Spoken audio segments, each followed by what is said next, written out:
আসসালামু আলাইকুম, সবাইকে নতুন একটা ব্লগ দেখার জন্য ওয়েলকাম করছি। কাছে দূরে এই মুহূর্তে যে যেখানে বসে দেখছেন, আশা করি আল্লাহর রহমতে সবাই ভালো আছেন, সুস্থ আছেন এবং নিরাপদে আছেন।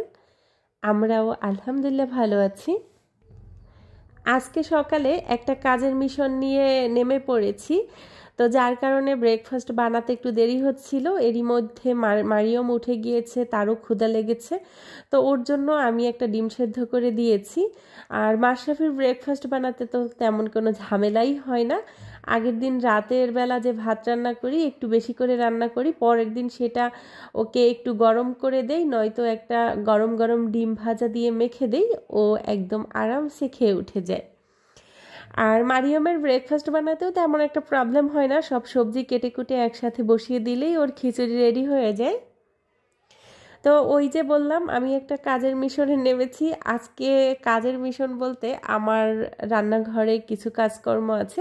আর এদিকে দেখেন, যেদিন আমি কাজকর্মে একটু ব্যস্ত থাকি, বাসার যদি কোনো কিছু একটু এলোমেলো থাকে, মাশরাফি কিন্তু সেটা খুব সুন্দর করে গুছিয়ে ফেলে। এই যে দেখেন, সে মশারিটা খুলে জায়গা মতো রেখে দিচ্ছে। এরপরে মারিয়ামের যে কাঁথা বা মারিয়ামের ক্লথ সেগুলো তোলে, আর কমফোর্টার আর কম্বল সেগুলো একটু গোছানোর চেষ্টা করে আর কি। মোটামুটি সে যতটুকু পারে অতটুকু করার চেষ্টা করে, সব সময় এই কাজগুলো করে।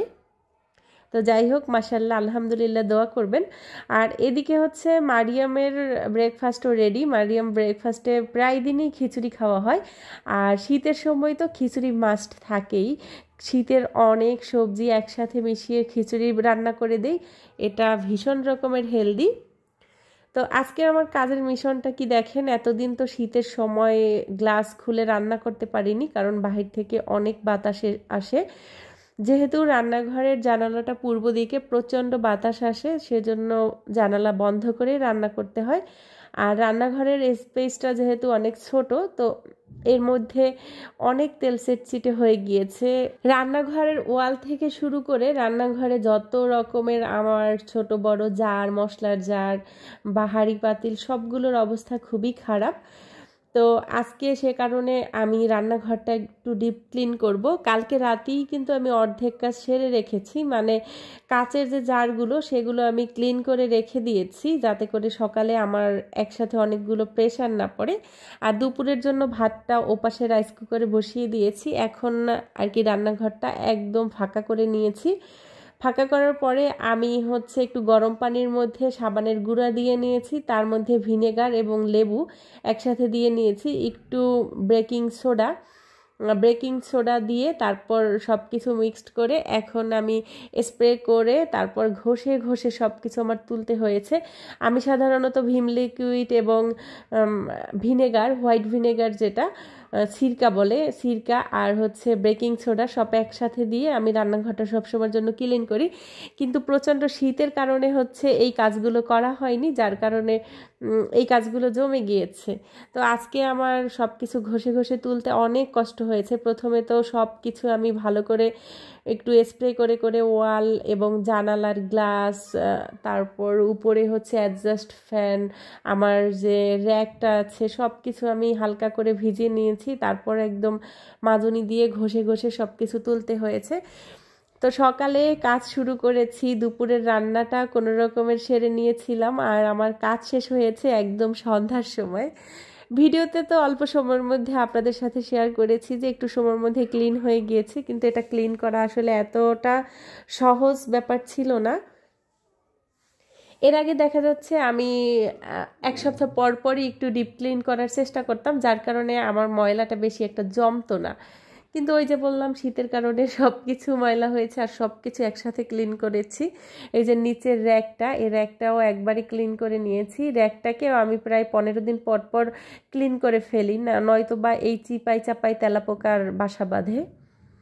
তো যাই হোক, সব কিছুই ক্লিন করা হয়ে গিয়েছে। সব কিছু পরিষ্কার করার পরে হঠাৎ করে মনে হলো যে আমার বটি যেটা আছে এই রান্নাঘরের উপরে, যে বটিটা, এই ফোল্ডিং বটিটা আমার ক্লিন করতে হবে।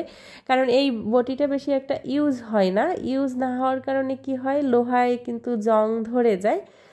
তো এইটা এমার্জেন্সি টাইম ছাড়া তেমন একটা ইউজ করা হয় না, কারণ আমি বেশি আরাম পাই নিচে বসে বটি দিয়ে কাটাকুটো করতে। আর উপরে দাঁড়িয়ে দাঁড়িয়ে, এটা তো কেনা হয়েছিল আমি যখন প্রেগনেন্ট ছিলাম, মারিয়ম পেটে ছিল, তখন তো বসতে পারতাম না, চেপে বসতে পারতাম না, অনেক ওজন হয়ে গিয়েছিল, তখন কিনেছিলাম। আর এটা রান্নার সময় টুকিটাকি কাজ করতে খুব ইজি হয়, যেমন কাঁচামরিচ কাটা, একটু ধনিয়া পাতা কাটা, আবার মাছ কাটার পরে সেটা আবার একটু কেটে কুটে সাইজ করা, এই কাজগুলো করা হয়। তো এইটাকে আমি ভুলেই গিয়েছিলাম। আমি যখন বটিটা ক্লিন করেছি তখন কিন্তু আমার রান্নাঘরটা সব কিছু ক্লিন করা শেষ। তো বটিটা আমি সাইড করে রেখেছিলাম, তাই ভুলে গিয়েছিলাম। আর এটাতে অনেক বেশি মরিচা পড়েছে, যার কারণে আমি একটু সিরিজ কাগজ আছে, সেই সিরিজ কাগজ দিয়ে ঘষে ঘষে পরিষ্কার করে নিচ্ছি। নর্মালি যখন আমার বটিতে ধার কমে যায় বা একটু এরকমের মরিচা ধরে, তখন আমি একটু শিলপাটায় ঘষে এটাকে ক্লিন করে ফেলি। যেহেতু ময়লাটা অনেক বেশি ছিল বা পুরো বটিটাই একদম লাল হয়ে গিয়েছিল, তো সে কারণে আমি একটু সিরিজ কাগজটা ব্যবহার করেছি। আর বটিটা অনেক দিন ধরে ক্লিন করা হয় না, যার কারণে কি হয়েছিল যে ওই বটিটা খোলার যে স্ক্রুটা, সেই স্ক্রুটা অনেক টাইট হয়ে গিয়েছিল। তো এর মধ্যে আমি একটু তেল দিয়ে রেখেছিলাম 5 মিনিট, তারপরে ইজি হয়েছে, তারপরে এটা খুলে নিয়েছি। তো এখন চিন্তা করেছি যে এটা একটু ইউজ করার মধ্যে রাখবো, মানে ইউজের ভেতরে রাখলে তাহলে হয় কি যে মরিচাটা আর পড়ে না। তো দেখা যাচ্ছে যেহেতু এটা খোলা হয়নি অনেক দিন, তাই খুলে তেমন একটা ক্লিন না করার কারণেই এত বেশি ময়লা হয়েছে। একজন আপু কিন্তু আমার কাছে জানতে চেয়েছিলেন এটা আমি কোথা থেকে কিনেছি। খুলনা অনলাইন শপ, এই পেজ থেকে আমি এটা কিনেছিলাম। আর এর বটির যে ব্যবহার, এই বটিটা এত বেশি ভালো, মানে আর কি অনেক ধারালো, ব্লেডের মতো। বটিটা দেখতে পাচ্ছেন, এটা কিন্তু অনেক পাতলা, পাতলা থাকার কারণে বটিটা কিন্তু বেশি ধারালো হয়, তো অনেক বেশি ধারালো।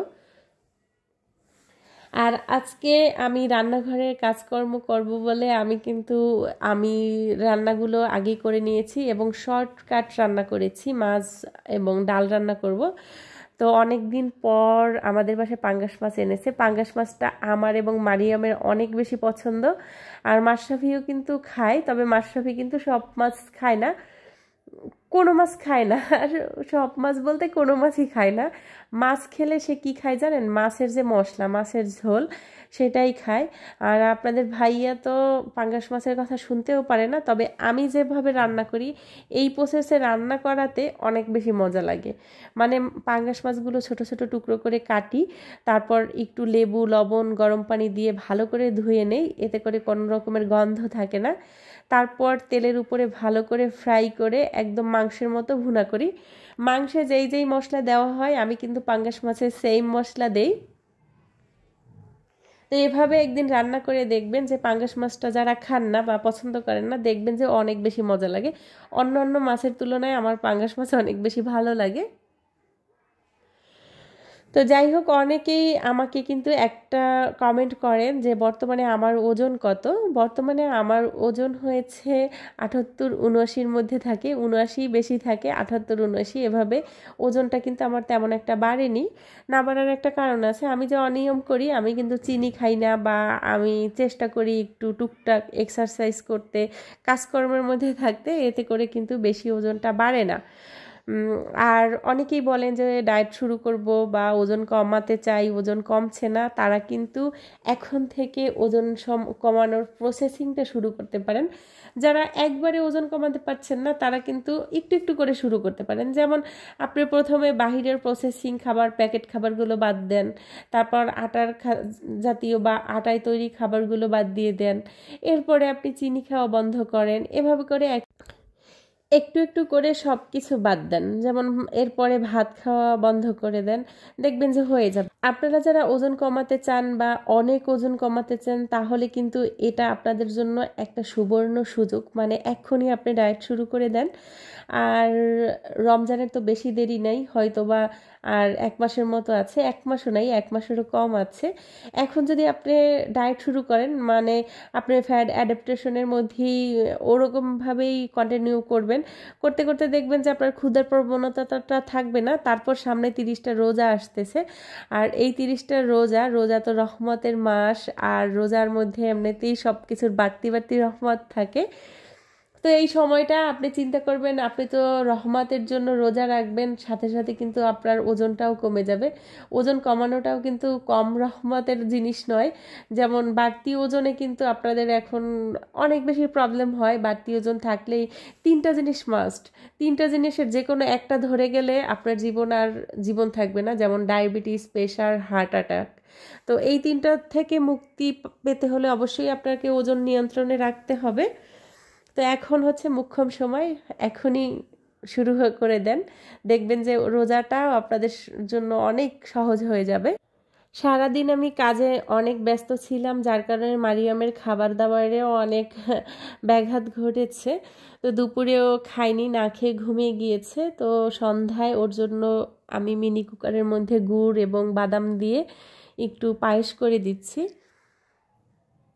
আজকের ব্লগ এ পর্যন্তই, আবার কথা হবে আরেকটা নতুন ব্লগে। আল্লাহ হাফেজ, আসসালামু আলাইকুম।